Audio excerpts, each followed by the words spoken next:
Idaho's new school superintendent could face a couple of big battles just weeks into the job. Ybarra spoke with the media for the first time yesterday. In tonight's Making the Grade, I talked with Idaho Education News reporter Kevin Richert about what's next. After a couple of weeks off for the holidays, Making the Grade is back with Kevin. Welcome. Big news conference yesterday. State Superintendent of Public Schools, Ybarra, speaking to the media for the first time. You were there. I wanted to get your impressions. What did you walk away with? Well, there was quite a bit that came out of it. I mean, this is her first presser as state superintendent. She was sworn on Monday. She talked to reporters for about 40 minutes on Tuesday. A lot of what she said, I think, is going to go over pretty well with local school officials and local administrators. She's talking about trying to make the Department of Education sort of a one-stop shop for supporting districts. She talked a lot about getting more operational money into district budgets, and this is money that the districts really have been clamoring for ever since it was cut during the recession. She's talking about maybe taking some more time on the tiered licensure and the career ladder, the teacher pay issues, because she's hearing districts that are concerned about how that's all going to work.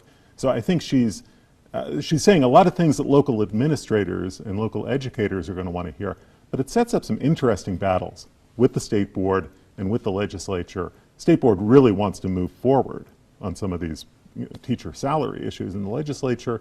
It'll be interesting to see how she works with them, if she's really going in a different direction. And this was kind of the beef during her campaign, right? That she's coming from the Mountain Home School District. She is an educator. She understands that side.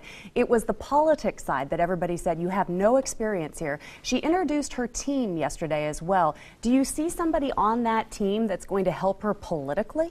Well, the politics of the job is going to fall to a fellow named Tim Corder. Now, that's a familiar name to a lot of folks. He was in the legislature for several terms. He's from Mountain Home, like Ybarra. He lost in the primary in 2012. What was a very bitter primary, pitting Corder, who's more of a moderate Republican, against Burt Brackett, who is still in the Senate, who is probably more of a conservative senator.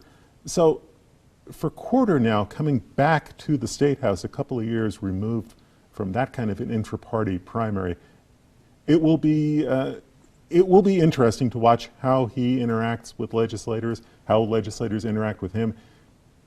He was asked about that on Tuesday, and he said, "We're not going in looking to, with any axes to grind."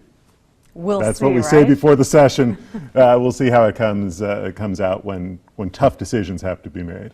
I should mention at this point that Kevin and I both are sitting down with Ybarra tomorrow. If you have any questions that you'd like us to ask her about education, feel free to email one of us or get in touch with us on social media. We'd love to hear your thoughts. Those stories coming up at the end of the week. Let's turn the tables just real quickly. You wrote about levy issues within school districts on idahoednews.org. Tell me a little bit about what you're hearing from school districts when it comes to levies. Okay, so a lot of numbers in the story, so let me break it down to a couple of numbers that are really important.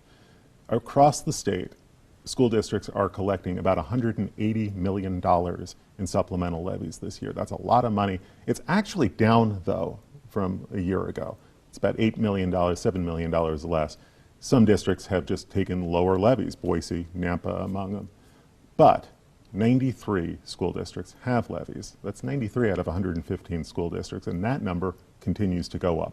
More and more school districts are having to go to voters, ask for money to help supplement their budgets. So let me ask you this. With this operational money that it sounds like the state superintendent is going to push for, would that help school districts not have to take out so much money or ask for it? It definitely could, because when you look at Boise reducing its levy, that was a decision they made last summer after the legislature put some more money into operational funding. So there is a connection between those two. All right, if you want to read more about that, including class sizes in Boise, which have also gone down, interesting story there, just go to idahoednews.org. Kevin, thanks for being here for Making the Grade. Tomorrow, we'll be back with Ybarra. Yes, thanks.